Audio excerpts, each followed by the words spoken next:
नमस्कार। ओम शांति।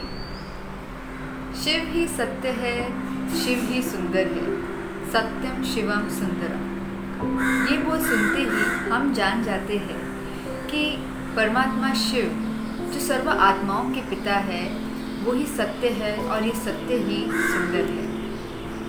आज हम एक अनोखा और अद्भुत अनुभव सुनेंगे श्रीमती मनीषा जोशी जी द्वारा।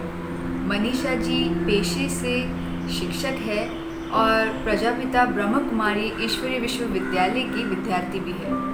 तो आइए सुनते हैं मनीषा जी द्वारा उनका अनोखा अनुभव। ओम शांति। परमात्मा शिव के आशीर्वाद से आज मैं ये मेरा दिव्य अनुभव लेकर आप सबके समक्ष उपस्थित हुई हूँ, जिसका शीर्षक है सत्यम शिवम सुंदरम।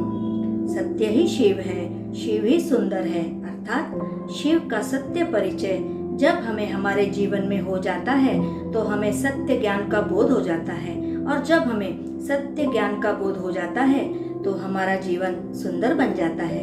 इसी प्रकार इसी संदर्भ में मैं कहना चाहूंगी कि मुझ आत्मा का कल्याण होना था, इसीलिए एक दिन शिव पिता की दृष्टि मुझ आत्मा पर पड़ी और मेरा जीवन सुंदर बन गया। यह वो दिव्य अनुभूति है जिसने मुझे एक अलौकिक जन्म देकर मेरे मानस पटल पर अपनी एक गहरी अमिट छाप छोड़ रखी है, और वही छाप अब मेरे वाणी में शब्दों के रूप में उभरकर प्रत्यक्ष सामने आई है।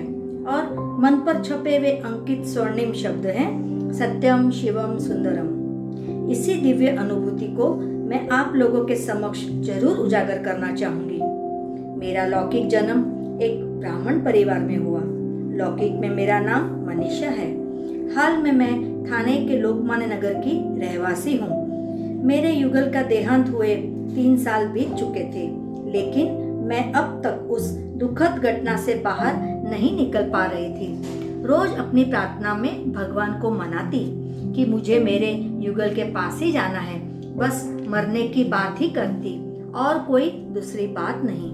बचपन से ही मैं राम भक्ति और बहुत ही भक्ति भावना वाला मेरा स्वभाव रहा। युगल के जाने के बाद मैंने शिव पुराण लिखना शुरू कर दिया, क्योंकि युगल के इष्ट देव शिव थे। शिव पुराण लिखते समय पता चला कि उसमें लिखा हुआ वर्णित था कि जो मनुष्य भस्म और रुद्राक्ष को धारण करेगा तो मैं उसको सहज ही मिल जाऊंगा। तो मैंने ईश्वर तक पहुंचने का यही सहज और सही मार्ग अपना लिया।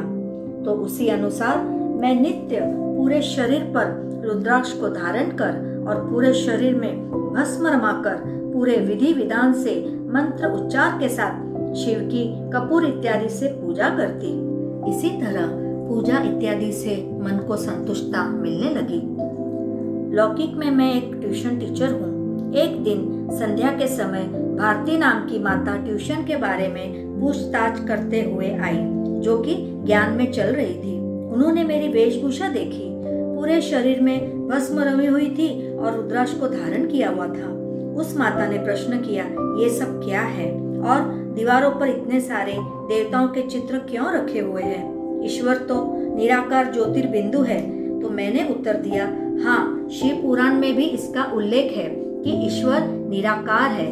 फिर भी मैंने कहा, मुझे तो पूजा पाठ भक्ति करके ही संतोष मिलता है। मुझसे बात करके उनको पता चला कि मैं अपनी पिछली जिंदगी से बहुत ज्यादा जुड़ी हूँ। तो उन्होंने मुझे आग्रह किया कि आप हमारे प्रजापिता ब्रह्मा कुमारी ईश्वरीय विद्यालय से जुड़ जाओ। मैं आपको कल सुबह 9:30 बजे निकट के सेंटर पर लेके जाऊंगी।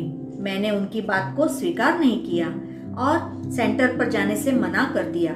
तब उन्होंने कहा कि मैं आपको दृष्टि देती हूँ। वे दृष्टि दे रही थी, तब भी मन से मैं उनकी कोई भी बात को स्वीकार नहीं कर रही थी, क्योंकि अपने ही धर्म में मैं अटल विश्वास रखती थी और हमारे सभी पौराणिक वेदों और शास्त्रों में तो इतनी अधिक निष्ठा थी कि उनका पूरी तरह से अध्ययन कर उन्हें लिख कर उनके अंतर्गत आने वाले श्लोक इत्यादि कंठस्थ कर डाले थे। भक्ति के संस्कार बहुत ज्यादा थे, इसलिए उस समय उस माता की कोई भी बात को स्वीकार करने में सक्षम नहीं थी। फिर वो भारती नाम की माता चली गई और उस वक्त घर पर मैं अकेली ही थी। फिर अचानक से घर पर लाइट चली गई और मुझे रोज की तरह अपनी पूजा अर्चना करनी थी। और तभी मैंने आरती करने के लिए जैसे ही दिया प्रज्वलित किया, उस दिए में से एक लाल सुनहरी ज्योति निकली और मेरे आंखों के सामने घूमने लगी और कई क्षणों तक मुझे उस दिव्य ज्योति का साक्षात्कार होता रहा। घर पर लाइट न होने के कारण अंधेरे में वो ज्योति और भी स्पष्ट चमक कर दिखाई दे रही थी। उसी क्षण उसी अनुभूति में डूबकर सहसा मेरे नेत्रों से अश्रुधारा बहने लगी और उस माता के शब्द मेरे कानों में गूंजने लगे कि शिव तो निराकार ज्योतिर्बिंदु है, शिव तो निराकार ज्योतिर्बिंदु है। और अपने उन्हीं स्थूल नेत्रों से मैं उसी समय उसी निराकार दिव्य ज्योति का साक्षात्कार कर रही थी, जो आज भी मेरे बुद्धि रूपी तिजोरी में वो हीरे तुल्य क्षण कैद है। उसी दिव्य अविस्मरणीय अनुभूति के कारण मैं रात भर सो नहीं पाई। सुबह होते ही मैंने स्वयं उस भारती माता को फोन पर कहा मुझे सेंटर पर चलना है, और मैं उनके साथ सेंटर पर पहुंची। इसी तरह शिव बाबा ने उस सेंटर की ज्योत्सना दीदी को निमित्त बनाकर मुझे 7 दिवसीय राजयोग कोर्स कराया।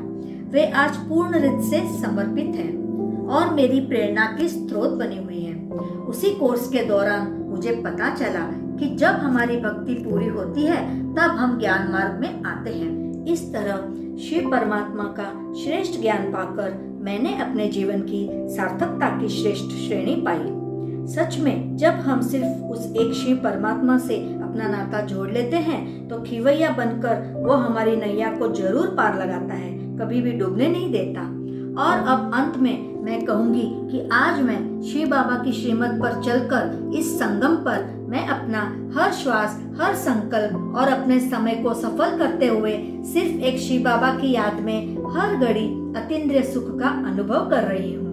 मुझे ये बताते हुए बहुत गर्व महसूस हो रहा है कि हम बच्चों का ये सौभाग्य है कि हमारे मुलुंड जोन की मुख्य वरिष्ठ आदरणीय गोदावरी दीदी हैं, जिनके सानिध्य में हमें उनकी रूहानी पालना लेने का श्रेष्ठ अवसर प्राप्त हो रहा है। और साथ ही हमारे तीनों सेंटर्स की मुख्य आदरणीय राजयोगिनी सरला दीदी हैं, जो अपनी इस अहम भूमिका में सफलता का श्रेय पाते हुए आज वे एक लाइट हाउस की तरह प्रत्यक्ष अनेक आत्माओं को ज्ञान मार्ग का पथ प्रशस्त करने की निमित्त बनी हुई हैं, जो सच में सराहनीय है। अंत में मैं इन 2 पंक्तियों के साथ इस अनुभव को विराम दूंगी। मेरे जीवन की जो नींव है उसका आधार है निश्चय बुद्धि विजयंती। निश्चय बुद्धि विजयंती इसी श्रेष्ठ लक्ष्य से मैंने अपने जीवन रूपी दर्पण में अपने जीवन का सार पा लिया, और वह सार है पाना था सो पा लिया, पाने को अब क्या बाकी रहा। ओम शांति। कितना सुंदर अनुभव मनीषा जी ने हम सबके साथ आज शेयर किया। कितनी सुंदर बात है ना कि परमात्मा शिव अपने बच्चों की अंतरात्मा को कैसे छूते हैं और उनको जीवन जीने का एक नया लक्ष्य दिखाते हैं। मैं आशा करती हूँ आज के इस मनीषा जी के अनुभव से आप सभी ने लाभ जरूर लिया होगा।